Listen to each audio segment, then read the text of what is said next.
Hey friend, in today's watercolor tutorial, I'm going to be going over how to paint your own watercolor lupine flower.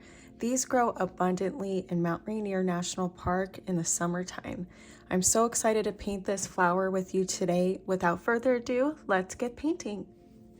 For today's lupine painting, I'm just using 4 colors. We've got purple, Prussian Blue, Sap Green, and Hooker's Green by Winsor & Newton.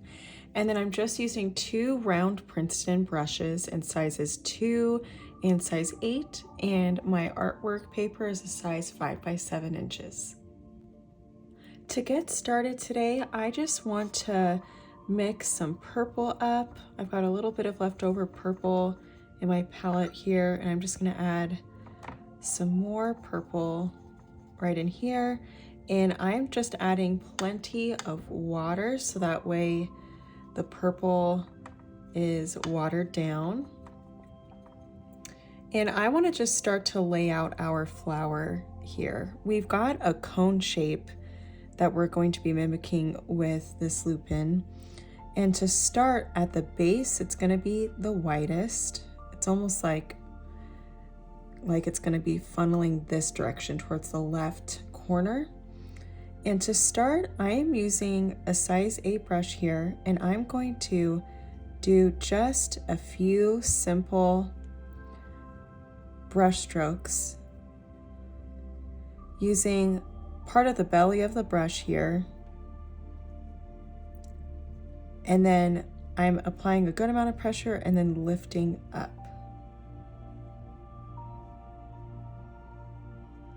And I'm going to round a few of these brush strokes here just at the top. And I'm leaving some gaps as well. You could see it's not a solid kind of formation here. There's some gaps in between at the base.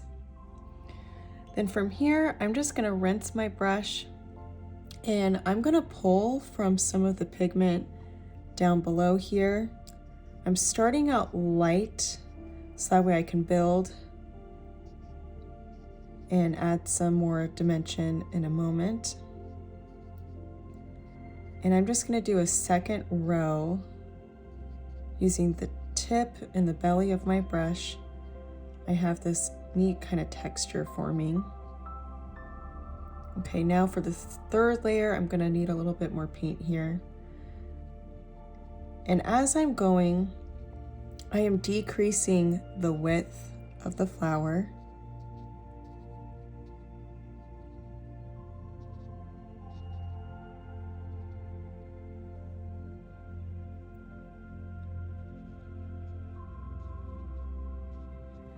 And I'm just carrying on with this kind of form here. I'm gonna get some more water on my brush.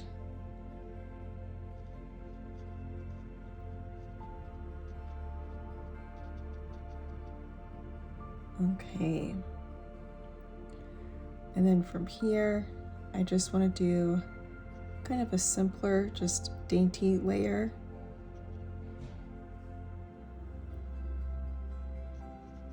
And then just top it here with just a few faint, really delicate brush strokes here. So you can kind of see this cone shape forming. Now what I want to do is add a little bit more depth to the flower, so I'm going to mix a little bit of Prussian Blue into this purple. So it's going to kind of cool it down a little bit. And just towards the base, I want to add just a few pops of this kind of Prussian Blue purple color. And not a ton, but just a few. And I'm going to leave the top here plain. I'm not going to add any of that Prussian Blue color.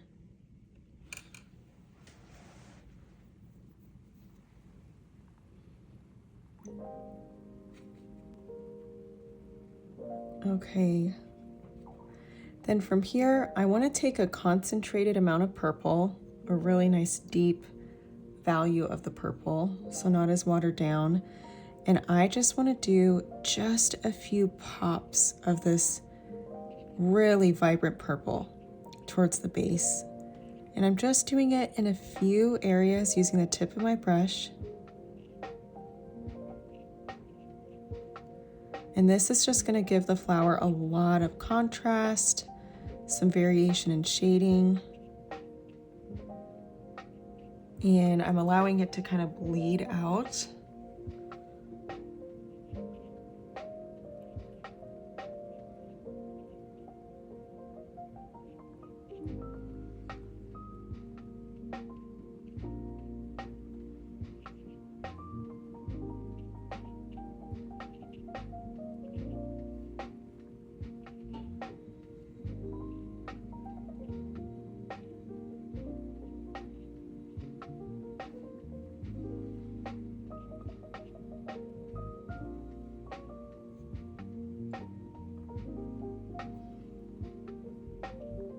I'm just going to do a few touches of it at the base of this lighter pointed area here.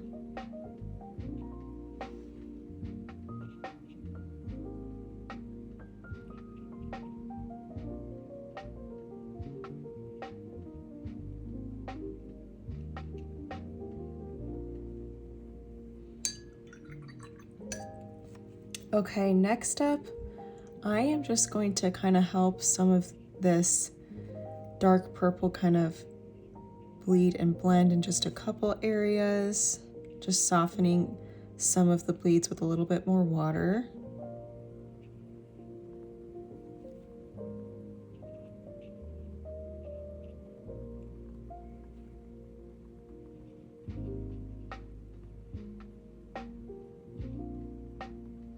Just adding a few really strategic, just dainty bits of dark purple towards the top, but still allowing this top area to be the highlight.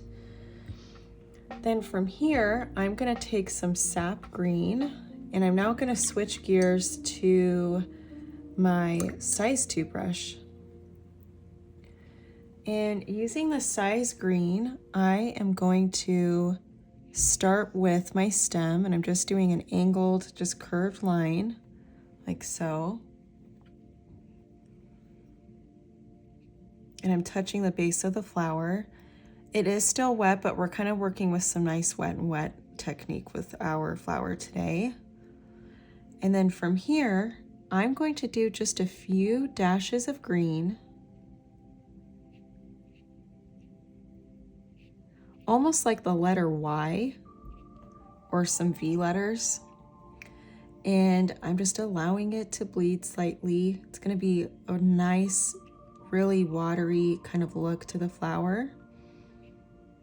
And again, I'm just kind of doing like some Y or V shaped kind of little dash lines in between these white areas.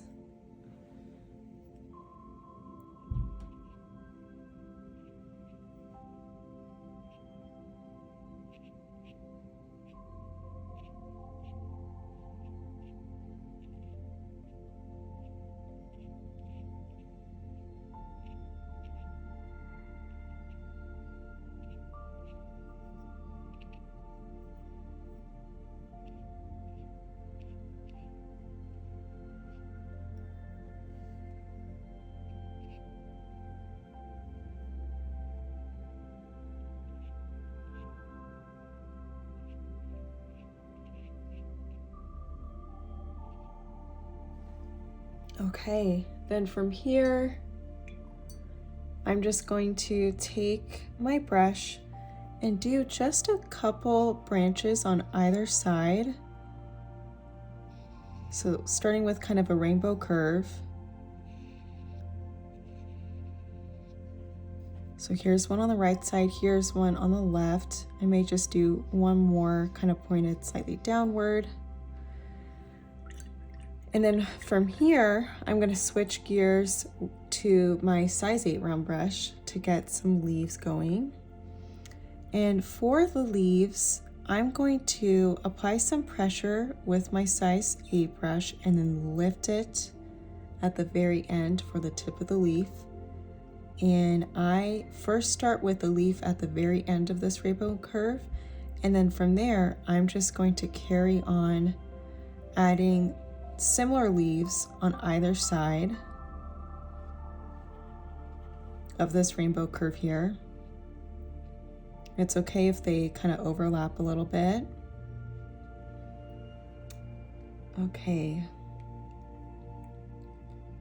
So now I'm going to do the same thing on this rainbow curve, just adding slight pressure and then lifting towards the very end here using the tip of my brush.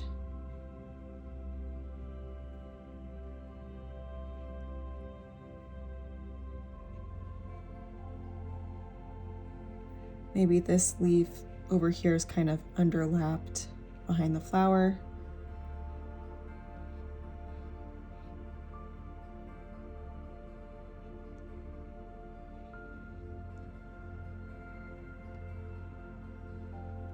I'm going to do another one here, just at the end of this rainbow curve.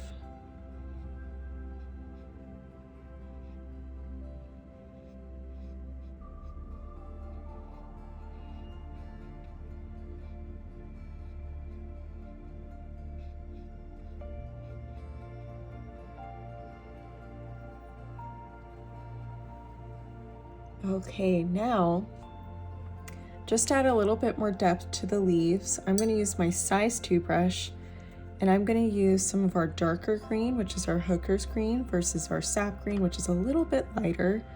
I'm just going to take some of this hooker's green here and just really loosely kind of outline some of the side of each leaf here. So I'm not shading both sides, but just one, just to give it a little bit more depth. It's okay that the leaves are still kind of wet. Some parts will kind of loosely bleed out and some will be a little bit more defined.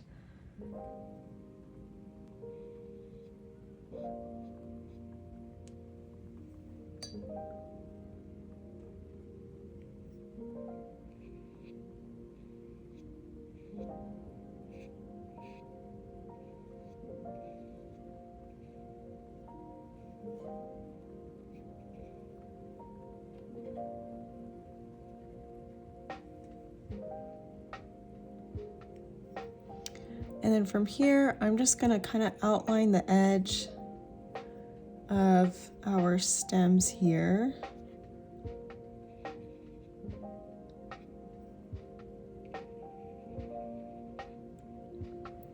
And that is it. I hope that you enjoyed this watercolor lupin tutorial. I absolutely love lupins and how they bloom so beautifully in Mount Rainier National Park. Be sure to like this video and subscribe to my channel so you don't miss any further watercolor tutorials.